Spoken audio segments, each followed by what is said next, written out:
আসসালামু আলাইকুম মাঝি ভাইরা, আপনারা কেমন আছেন? আশা করি ভালো আছেন। আমিও আল্লাহর রহমতে আপনাদের দোয়ায় ভালো আছি। প্রতিটা ব্লকের হেড মাঝি, সাব মাঝি এবং ক্যাম্পের সিং মাঝি সবাই আপনারা আপনাদের অধীনস্থ যারা রোহিঙ্গা যারা আছে তাদেরকে জানিয়ে দেবেন যে বর্তমানে গরমের তাপমাত্রা প্রচুর, 38, 39, 40 ডিগ্রি, ঠিক আছে?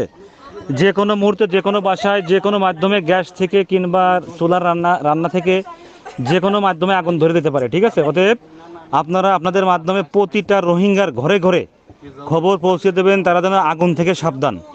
এছাড়া বিভিন্ন সন্ত্রাসী গোষ্ঠী যে কোনোভাবে দেখা যাচ্ছে ঘরে আগুন ধরাই দিতে পারে, এবং আগুনের পাশাপাশি অন্যান্য কার্যাবলীগুলো সাবধানে পালন করতে হবে।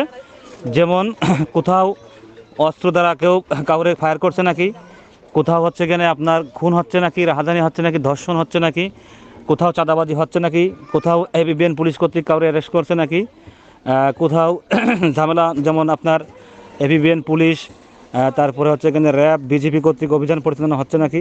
এক কথায় আপনার ক্যাম্পের ভিতরে, ব্লকের ভিতরে যে কোনো ঘটনা ঘটলে আমি জানবো, ঠিক আছে? যে কোনো ঘটনা আমাকে জানাবেন। আপনারা সবসময় ভালো থাকবেন, সুখে থাকবেন।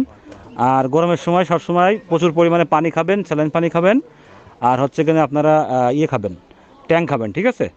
নিজেদের পরিবার দিকে খেয়াল রাখবেন। আবারও আমি বলতেছি, আগুন আগুন হইতে সাবধান, যে কোনো মুহূর্তে আগুন ধরতে পারে, খুব সাবধান। ধন্যবাদ, থ্যাংক ইউ, ভালো থাকবেন। আসসালামু আলাইকুম।